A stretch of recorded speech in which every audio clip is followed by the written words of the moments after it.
Estamos ao vivo do acampamento Farroupilha de Porto Alegre. E estamos iniciando nesse momento o nosso programa habitual das terças-feiras, Proseando com o MTG. Aqui, Manuelito Savarez, presidente. Hoje, porque estamos em plena comemoração da Revolução Farroupilha, comemoração da nossa história, nós vamos fazer um programa um pouco diferente. Nós vamos tentar viajar um pouco pela história do Rio Grande do Sul. Viajar um pouco pela nossa história. Tentar entender por que é que nós estamos aqui. Por que é que nós comemoramos este período chamado de Festejos Farroupilhas, que comemora uma revolução, que comemora uma história, que comemora ideais. Por que é que nós fazemos isso? Afinal de contas, o que é que Porto Alegre tem a ver com tudo isso? Nós que estamos aqui no coração da capital de todos os gaúchos. Neste dia 9 de setembro, estamos iniciando esse programa especial Proseando com o MTG, não para falar do MTG, mas para falar do Rio Grande do Sul e da sua história.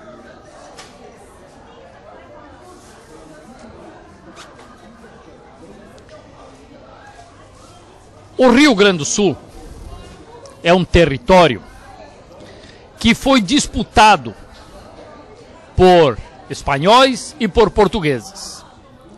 Mas esta disputa acontece tardiamente, acontece bem depois de ter sido descoberto o Brasil, de ter sido fundado Assunção no Paraguai, de ter sido fundado Buenos Aires na Argentina. A ocupação do Rio Grande do Sul pelos portugueses acontece somente em 1737. O Brasil já tinha 230 anos de ocupação portuguesa, especialmente no litoral de Laguna, Santa Catarina, até o Nordeste brasileiro. O Rio Grande do Sul ainda era um território inóspito, ocupado por animais selvagens, mas ocupado já por animais trazidos pelos portugueses e pelos espanhóis para o continente sul-americano. Aqui havia milhões de cabeças de gado quando chegou Silva Paz para fundar Rio Grande. Aqui já havia cavalhadas soltas na pampa. Por aqui já estavam instalados e reinstalados os padres jesuítas, reduzindo e tornando os índios parte de uma cultura que não lhes pertencia, inclusive. As missões jesuíticas estavam estabelecidas quando chegou Silva Paz, quando chegaram os portugueses. E as missões eram espanholas. Pois de 1737 até o início da Revolução Farroupilha transcorrem 100 anos. Somente 100 anos. O Rio Grande do Sul, os portugueses, os luso-brasileiros, os mamelucos que aqui estavam, chame como quiserem. Esses homens e estas mulheres estavam somente na quarta geração. Somente na quarta geração. Quando em 1835 a sociedade gaúcha, não toda evidentemente, uma parte dela, a sociedade esclarecida, a sociedade que detinha o poder econômico, político, militar, intelectual, se levanta, se rebela contra um estado de coisas que deixavam os sul-rio-grandenses descontentes. Que coisas eram essas? havia problemas de ordem política. O presidente da província, nós éramos uma província e o seu comandante se chamava presidente, Fernandes Braga, era uma pessoa indicada pelo governo imperial, o Brasil era um império, e não era do agrado da maioria dos gaúchos, especialmente daqueles que viviam na campanha, das hostes militares e de quem vivia em função do gado, das charqueadas e da navegação que se fazia pela Laguna dos Patos. Pois estes homens e essas mulheres se levantaram e invadiram Porto Alegre na noite de 19 para 20 de setembro de 1835 para depor, para prender Fernandes Braga. O presidente da província, se vendo acuado, toma um navio, leva consigo os dinheiros da província, leva consigo o seu staff político, sua família, e zarpa para Rio Grande.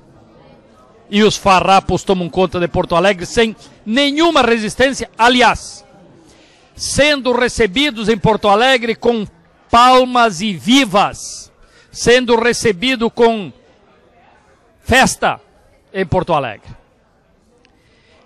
No início, a ideia era só que o governo imperial mudasse o comando político e atendesse reivindicações de baixar impostos e de estabelecer um modelo de administração diferente daquele que se estabelecia naquele momento. Pois o governo imperial não atendeu às reivindicações dos gaúchos. Não atendeu e mandou tropas para combater esses gaúchos que estavam rebelados.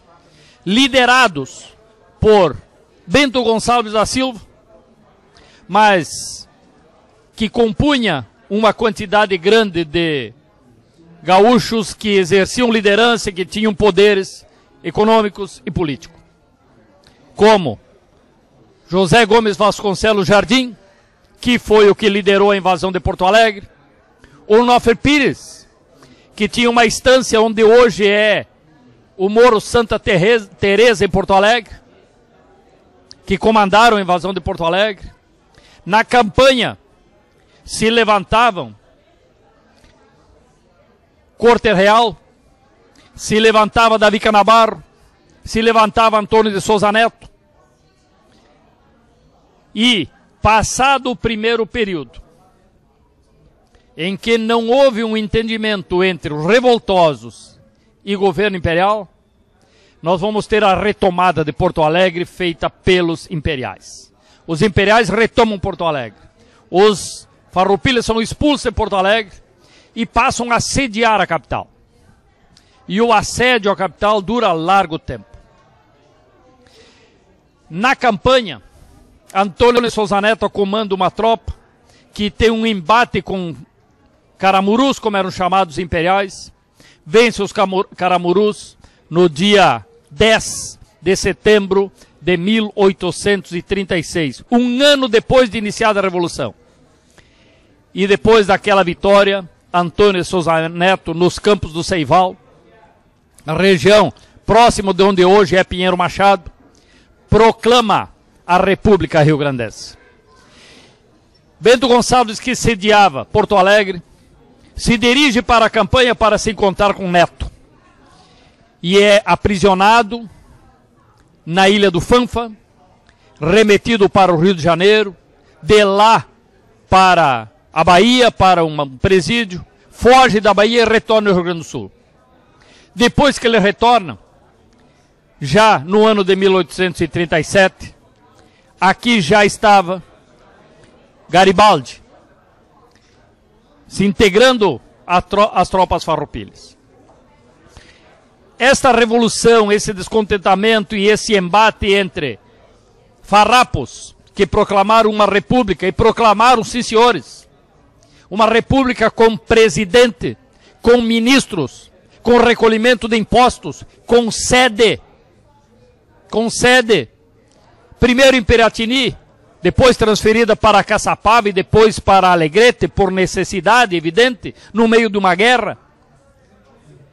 Estes farroupilhas mantiveram até 28 de fevereiro de 1845 uma revolução que sacudiu o Rio Grande do Sul.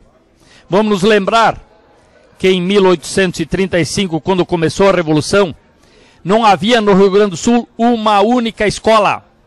Não havia no Rio Grande do Sul uma única ponte importante. Algum pontilhão e nada mais.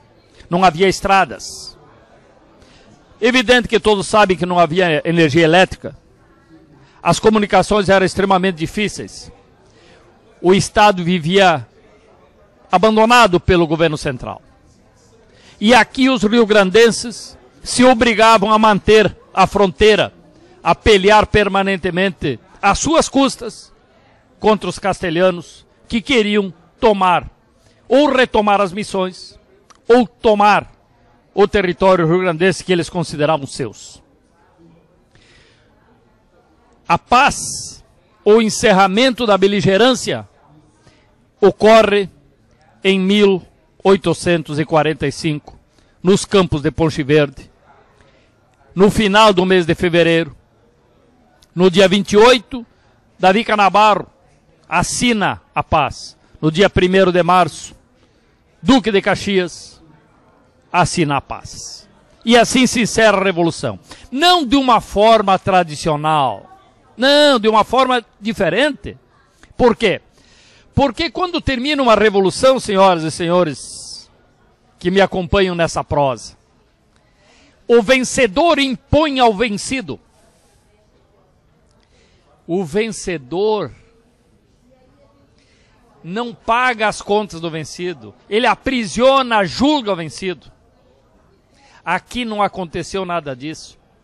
Aqui houve um acordo em que os farroupilhas que desejassem passaram no dia seguinte a integrar as forças imperiais, menos os generais. E mesmo assim, nós vamos ter, pouco tempo depois, Davi Canabarro integrando, não só ele, mas Antônio Souza Neto também, integrando as tropas imperiais na Guerra do Paraguai, na Guerra contra Rosas, antes a Guerra contra Rosas em 1854, depois a Guerra do Paraguai em 1865.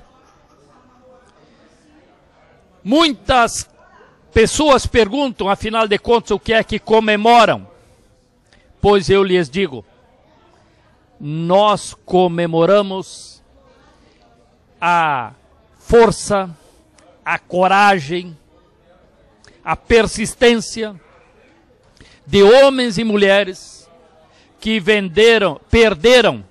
perderam suas terras, sua riqueza, seus filhos, sacrificaram-se a si mesmos para defender, como diz a bandeira do Rio Grande, defender liberdade, igualdade e humanidade, copiando os ideais da Revolução Francesa de liberté, igualité e fraternité.